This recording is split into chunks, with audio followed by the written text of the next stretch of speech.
And we're live. Ladies and gentlemen, we have an absolute powerhouse here for episode, Christ, I don't even know which episode this is going to be. We've done a lot of these. Another episode of the No One Asked for This podcast.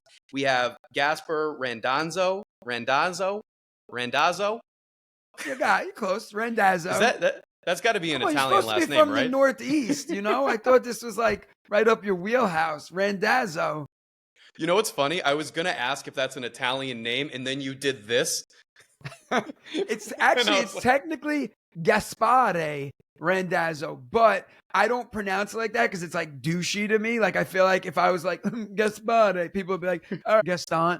You know what I mean? So like I don't say Gaspare. I just say Gaspare because I'm American. I live in America. That's fair. Ladies and gentlemen, this week we have Gaspare Randazzo. He is a stand-up comedian. He's a teacher in New York City, which I cannot wait to dig into what it's like being a teacher in New York.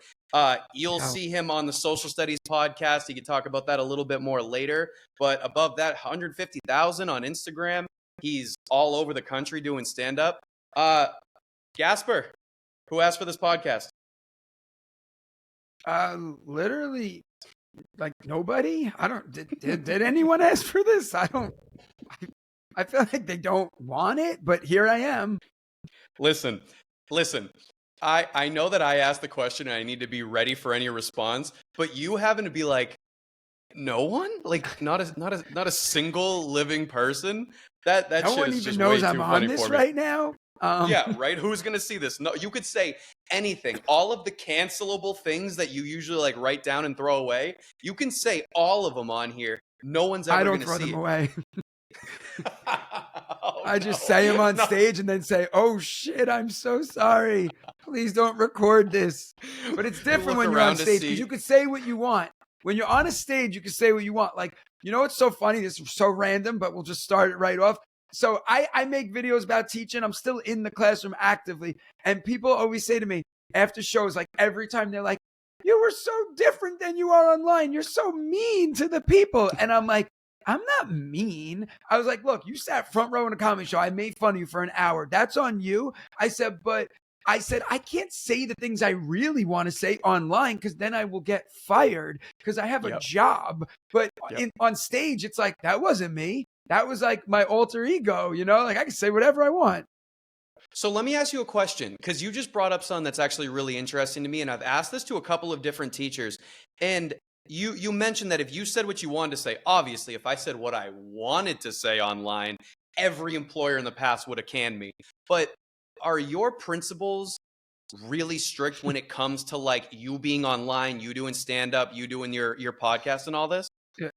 This is like always a burning question for every. So just a side note. So last year I was on a Netflix show and so I filmed a show. For Netflix and that's like, but like that, it was called The Trust. And it was big at the time, whatever. And like that was like every question every day online was like, how are you on this show? And it's not like it was like a dating show. I wasn't like sleeping with any, you know what I mean? Like it was very tame, but like I curse on it. I joke around. Like I'm just living a normal person's life. And it just so happened that it was recorded on TV. And then like the stand-up stuff takes me all over the country. And I obviously joke and I film in my classroom. So like I always tell people, as much as I joke about all the things I make fun of about teaching, like I'm actually a really good teacher because I have no choice because like I'm under a microscope. You know what I mean? So like due to the fact that I know like my school is watching stuff and I've had administrators tell me like, yo, listen, like that video was really funny. Like I can't publicly like it. I'm not going to comment on it, but I did send it to 30 people, but like I can't acknowledge it. So I have to make sure like my stuff is like airtight. Like I joke about like not being able to write IEPs all the time. Yeah. But like in reality, the minute I get one, I have to make it freaking perfect because I know someone's going to be like, well, here he is saying he didn't do it. Now he actually didn't do it. And now I'm outing myself. So you know, in a way, that's kind of how I get away with it. I'm like, yo, I'm actually good at my job. I just joke around. Well, you know what's funny? When I took a job, so I don't know if you've ever heard of like my like direction when it comes to teaching. So I started off, I got a degree teaching secondary English. So I got my secondary education degree and then English. So double major because they won't let you in the classroom if you don't have it. And I ended up taking a job at a school that was like connected to my college, sort of like they had like a really good thing going on. And they're like, you look like you need a job. We need somebody to teach stream and writing. I looked at them and I was like, what the hell is, yeah, right? Oh. Science, technology, religion, engineering, arts, math, and writing. The writing thing, so get this, these sneaky bastards. So they added the and writing because they wanted me to be able to be working towards my professional licensure. So that's considered to be an English position as well. I taught that from K2, kindergarten, the second level of kindergarten through 6th grade. Wait, I taught those subjects to 8 different grades. And one day? Like, or they rotated? So I had, oh Christ, dude, you're giving me like PTSD thinking back to it. So I think I had. Well, I'm just trying to even conceptualize, like, there's too many grades and too many subjects to do in one day. No, listen, when I wake up in sweats, I try to conceptualize it too. But I think it was Mondays and Tuesdays, I would work with half of the school. Oh, so Wednesdays it was like and broken Thursdays. up. I got it was sort of broken up. But I had to write curriculum for all of those grades for each of those different like content specifics. And every time that I would get observed, they'd be like, yo, where are your kindergarten standards?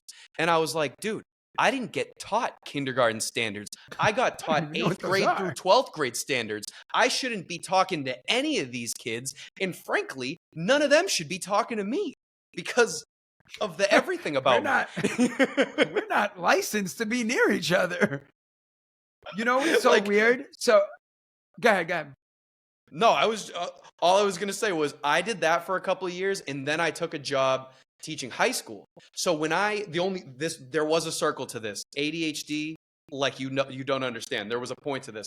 When I was interviewing for the job teaching high school, the principal actually, like in my second interview, he was like, so there's something I want to talk to you about. And I was like, shit. I was like, you found something. You found like my secret, like, you can't say the actual website, but that adult website that everybody's making a lot of money on. He was like, no, I found your TikTok. And I was like, okay, what direction's this going in? And he was like, how do you think you're going to be able to work around students who know that you have this online presence? And I was like, okay, that was an underhand pass. I'm ready for this one. And I told him, I was like, listen, my ability to connect with the younger generation on TikTok is a huge testament to how I can connect with the youth of this generation in a classroom. Like I have a really good understanding of like the trends going on in their lives, like the things that they find funny, the things that they find interesting. And I told him, I was like, we're not going to be in the middle of a lesson making a TikTok. We're not going to be doing like the renegade in the middle of a lesson. But if the kids want to talk to me about something that's going on in their generation, I actually have a pretty like good hand on the pulse of that entire generation.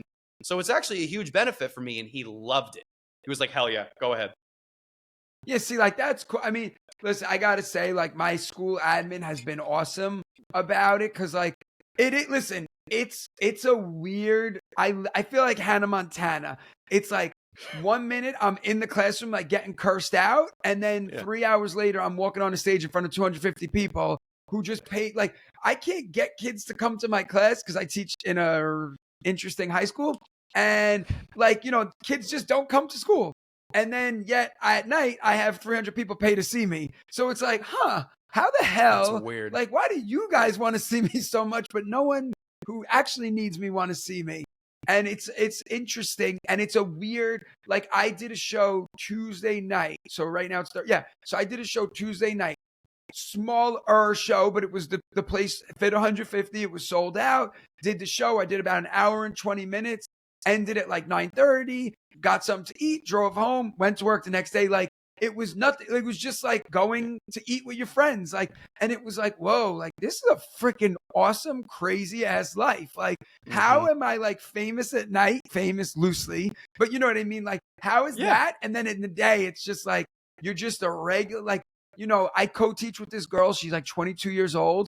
And she's like, oh my God, like all my friends like send me your videos. And she's like, yeah, guys, like I work with him. Like, it's not like, she's like, it's like literally nothing. Like what you guys see is just like the stuff like he can let you see. She's like, he also like throws hot dogs at the kids. And I'm like, yeah, I can't post that online. But like, you know, that's stuff I do. And she's, well, like that's just a I cook hot dogs at the kids. I cook a bag of hot dogs at night, right? I make hot dogs, then I put them in a Ziploc bag loose, no buns, no nothing. I bring them in my pocket, and then just through the day, I just like take them out and I eat them as a joke. And the kid's like, "Yo, what the?" And I just so like if a kid gets a question right, I just walk over to the desk and put a hot dog on it. And I'm like, yo, that's all you. And it just skeeves them out. It's funny to me. They all think it's a joke. Nathan's like reposted a bunch of my shit one time because I had a bunch of posts of me dressed as a hot dog for my school yearbook photo. So like, it's just become a thing. Part of my merch that I sell is Gaspar's hot dogs. So like, I just roll with the punches and just keep going with it. Dude, if I was ever sitting in class and my teacher heard me say a correct answer, and this dude walked up to me, stuck his hand into his warm pocket, and he pulled out a glizzy bag and put one on my desk. Like that. Dude, my soul would have left my body. I listen, as us right now, I think it's friggin' hilarious. But the way, you're right, it throws them off in a beautiful way. Yeah, the kids know me. Like they know I'm nuts. I've had their siblings. Their siblings are like, yo, he's nuts. Like it's going to be crazy every day. So I have to live up to the hype, you know? I got freaking 30 more years in this career. I can't, you know, just stale out now. Of course. No, I mean, I think the kids actually do need a certain level of crazy in an educator because like obviously, we're human beings. We're going to have days where we're on 12 and we're like the most entertaining person in the world. And we're going to have days where we're like plain flat out boring. The days where I've been the most out of whack, I think are the ones where my students learn the most because that's like my MO when it came to being a teacher was like, when I taught like Hamlet to students, I'm up on desks with like meter sticks, like straight up sword fighting them, and I win every goddamn time. So these kids, like I had a student, so when I was teaching 5th and 6th grade, I taught like this really like simplified version of Hamlet to 6th grade. And I did the same thing. I got up on the desk. It's just called Ham. Yeah, just called, yeah. But it's like, I had a student, so actually her mom reached out to me years later. This was like probably 3 years ago that she was in my class. And she was like, we were sitting at the dinner table the other night and there was like Jeopardy on in the background. And there was this question about like a Shakespearean play where somebody gets stabbed through a curtain. And she turned around and she was like, oh my God, that's Hamlet. And her mom was like so stunned because none of the people on the show got it. But her daughter got it, and she told me, she was like, I had her explain to me, how did you remember that one thing from a like abbreviated example of like a lesson from 6th grade? And she was like, well, Mr. J was stabbing my classmate on a desk, so you're not going to forget that anytime soon. So I think it's the crazier I am, the better we all are.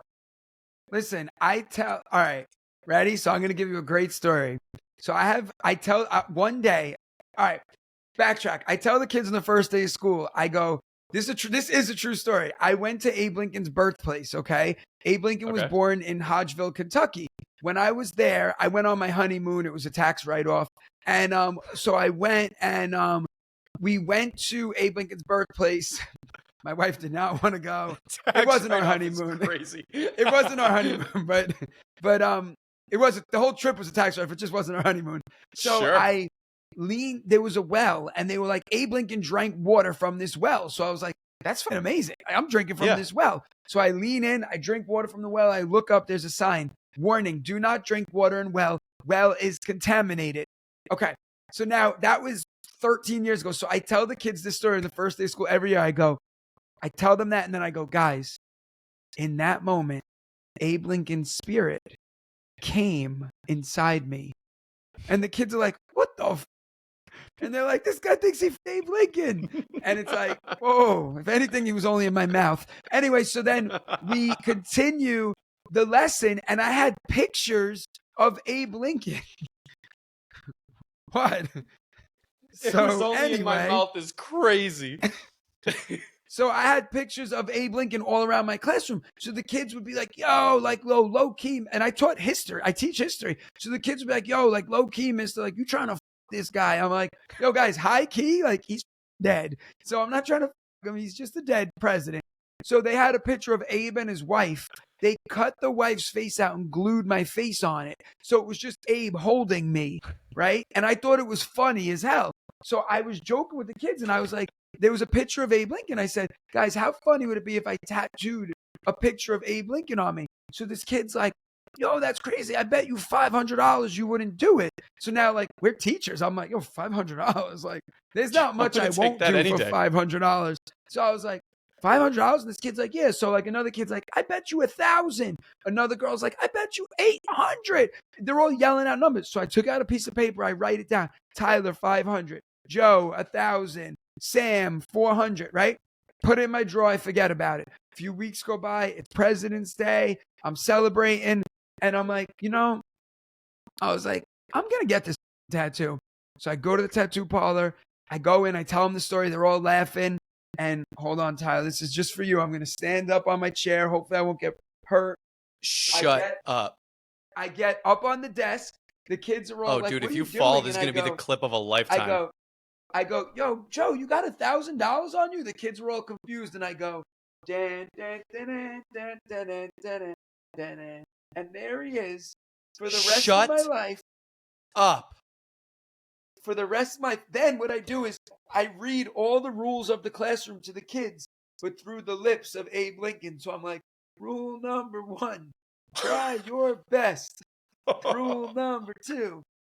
And I got this tattoo. Dude, I got this tattoo 13 years ago. I was walking through the mall last year. This guy came running up to me, like 27 years old. He was married, 2 kids. He was a former student of mine. He's like, yo, babe, this is that guy I was telling about. This is that teacher that I love so much. This guy changed my life. And he's like, yo, mister, come on, take off your pants and show her. So, like, they remember this crazy shit forever. That was the point of that story. Comes out so bad. Hey, babe, look at this. Sir, take your pants off. Check this out, babe. You're gonna die. but they remember this tattoo. Anytime a former student finds me, hits me up on anything, they're like, yo, you still got that Lincoln tattoo? I'm like, yeah, it's permanent. Okay. It was I regret it, but I don't, That's kind of how tattoos work. Yeah. So, dude, I got a permanent joke on my body for the rest of my life. Oh, that must kill on stage. Yeah, that's my closer. Yeah. That's my closer. But in case anyone was wondering, go see it anyway. Listen. Show, no, that's the abridged version of it. The real story is longer, more detailed, more visual. But that's a true story. And this is the other thing. Like, people are always like, yo, like you're, not, thank God, knock on wood, but like they're like, you're doing really well in stand-up. Like, you had a show on TV. Like, why do you still teach? And the truth is, like, for me, I mean, look, there's a few reasons. Number 1, staying in the classroom keeps me very relevant to what's going on in the classroom. So, like, I've seen so many people leave a profession, whatever the profession is, and like they got famous on that content. Construction guys, just different jobs, teachers as well, and they got famous, and then they try to continue to be like teacher, and it's like, well, let me tell you what my virtual class did during COVID. It's like, wait, what? Like, we haven't been online in 4 years. What the hell are you talking about? So, like, that's one thing. Number 2, like, teaching keeps me grounded. Like, I have 2 little kids at home. So, like, if I was doing stand-up full time, that's my career, which is not, I work, Monday, Tuesday, Wednesday. That means I'm gone Thursday, Friday, Saturday, travel day on Sunday, travel day Wednesday. I can't do that. Like, my kids are too young. I don't want to be away from them. So like right now, I have like the best of both worlds. I'm home. I miss nothing for my kids. I still take my kids to all their events. I never miss anything because it's not my job. I don't have to, like, I have a full salary, and I pretty much, I tour one weekend out of state every month. So like for 2 days every month I'm gone. I leave late Friday night and I take the first flight home Sunday morning. So I'm really only gone Saturday. And then the other weekends I'll do local stuff. So like I'm not even really gone. I just like I put my kids to bed and then I drive to Manhattan or I drive to New Jersey. You know what I mean? Like those are close. Long Island, and that's how it's been, and it's kind of great. Sure. Yeah. I mean, I think that's something, and I'm definitely going to lead this right into a question about comedy, but it's like I feel like one thing that you hear the most often when it comes to comics getting bigger is that the minute that you leave that like plateau of your on stage talking about your normal life, and then you got this massive calling for you to be on stage in every single stage in America, and then people just get fully lost in it. They end up touring. You know, they're doing 2 shows a night for 4 months straight. They don't see their kids for the majority of their childhood I because can't of this do that. job. Like I've been approached just by different entities of people, whatever. And like one guy was like, "Oh, listen," he's like, so right now I rep myself. I'm my own manager, like when it comes to stand-up stuff. And I said to him, because he's like, I could have you on the road. This was back in July. He goes, I could have you on the road every day from now till Christmas. I was like, yeah. And then my kids will hate me. My wife will leave me. And what do I have to show for it? I have a bunch of money. Cool. And he's like, well, you could triple your teaching salary. I go, yeah, but I don't need to triple it by myself. Like, then I'm tripling it for child support. Like, I don't want that. You know, I was like, then you're giving all of it away. Yeah. Like, I was like, that's not the life I want. So I was like, as my own manager, agent, everything, number one, I keep everything I make, which is great. And number two, I don't have to say yes to anything that I don't want to do. Whereas when you have an agent, they're like, yo, you kind of got to work. Like, we need to make money. I only have to make money for myself. So like 100%. I kind of have it pretty great when it comes to that stuff. Yeah. So here's one thing that I ask a bunch of different teachers, they always give me different answers, is like, what is it that pushed you into education? Because clearly, like, you got Abe Lincoln tattooed on your leg for like a bit with your students. You know, it's like you clearly are like the type of teacher that people are looking for in this world, because you'll go that extra step. You'll be a little bit crazy. You'll, you know, like not take yourself so seriously. You want to make sure that the kids like actually get something out of their time with you. What is it that made you want to become that teacher? All right, so I'm going to give you number one, I wanted to be a football player, but I stopped growing in about 8th grade. So that dream fizzled. Dude, I stopped playing baseball the minute they started pitching past like 30 miles per hour. I was like, dude, I'm not made for this. Yeah, like I was so good at football until everybody got big. And then I was like, I was the big kid on the field. I played offensive line when I played football. And then all of a sudden, everybody hit puberty. And these like 6th graders were like 8 feet tall.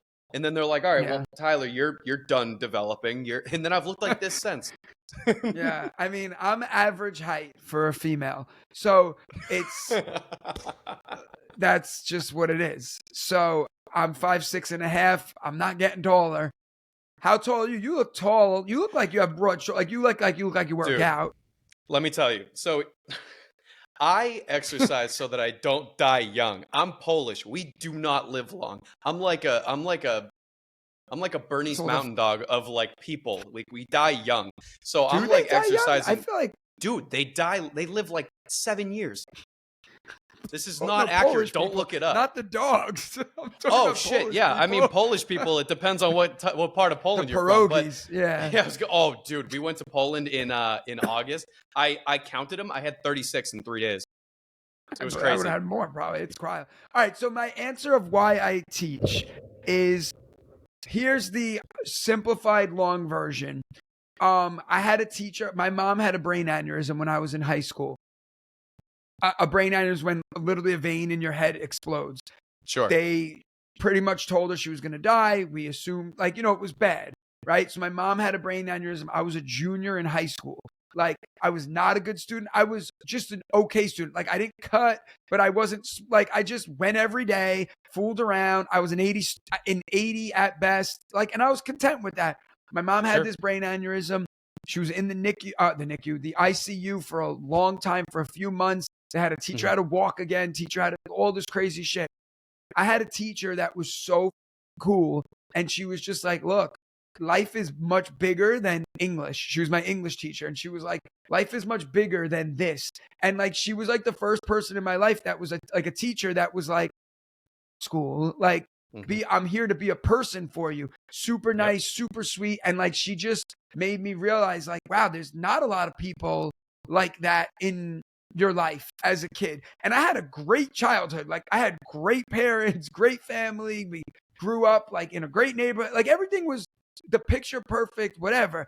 And still, like, it was just so cool to see like a person who's not like a family member being like cool to me. So when my mom, thank God she survived. She got, you know, everything was good. And then like that teacher was like, okay, now your mom's out. You're done being an 80 student because you're smart. And now I'm going to work your ass. And like, she made me like write essays. And I was like, not that student. I was like working hard. And I was like, holy shit. But I wanted to work for her because I was like, you were so good to me and like believed in me. She actually came to a stand-up show. And I told that story on stage. I made her come up and she was hysterical crying. And then I, you know, abused her, but in a nice way after telling that nice story. But then I made fun of her. But of course. And so like for me, I tell that story to my students. This is not like the teachery whatever, but after I tell them about sucking Abe Lincoln off, I tell them this story, and I'm like, listen, guys, like I'm here for you as a person. Like, I don't actually give a if you learn anything about the Great Wall of China. Like, I'd rather you leave here a better person and knowing that somebody has your back and somebody actually cares about you, because a lot of kids wake up every day and nobody gives a shit about them in their lives. And I was a good kid who had it and still appreciated that. So imagine the kid who doesn't have that at all. So like, that's kind of how I geared my teaching style to. So, and I'm not saying like I'm there and I'm their best friend. Like, when I was younger, sure, you're a kid, you want to be like friendly with the kids. I don't care about that. Like, I'm not your friend. Don't act like we're friends. I'm the adult, but I'm also like, I could be cool and you could talk to me about life. Like, I have kids. I have a real life. Like, I'm not trying to be your friend. You're not my kids. No, I mean, so that's my short you answer. hit the nail on the head. No, I think, Jesus Christ, for anyone watching this is the first time that Gaspare and I have met.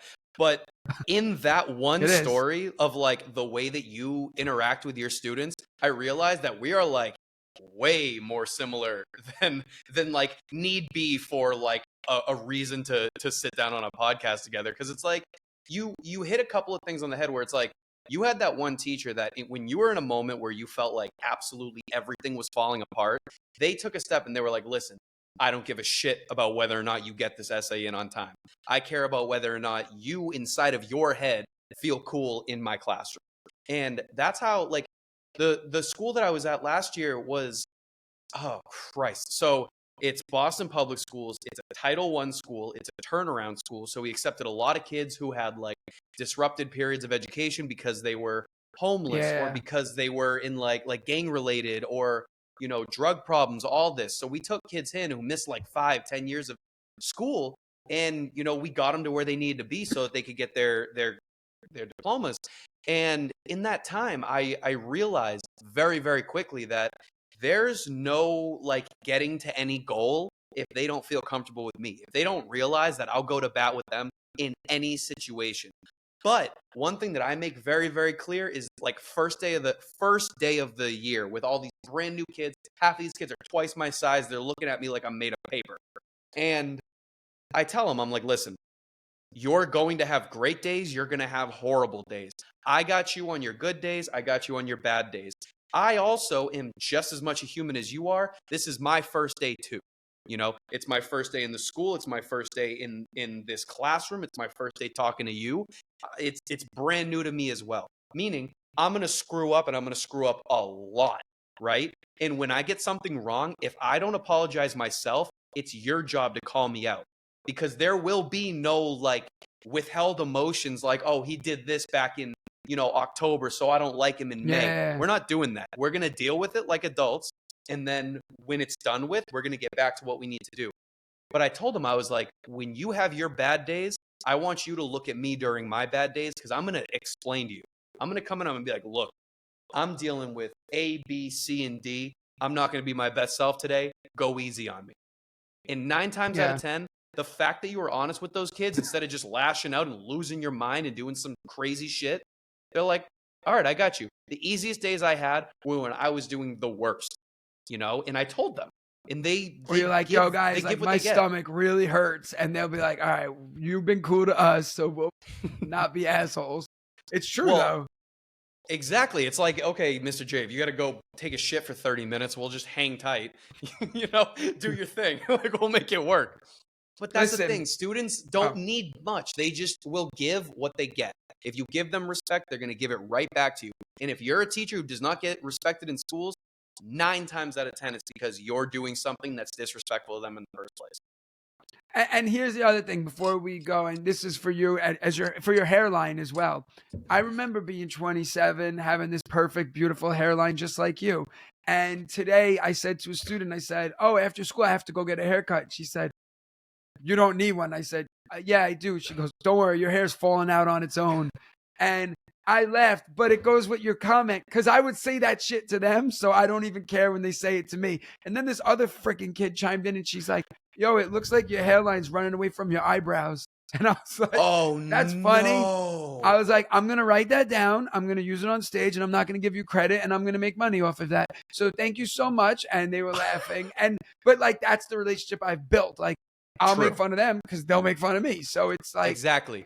So actually, before we even consider ending this podcast, so for anyone who might not have seen Gaspar's stuff, he's stand-up Gaspare Randazzo on Instagram.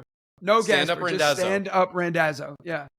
I saw a video that you were on stage and you were talking about a kid who threw a chair at you or a desk. What was it?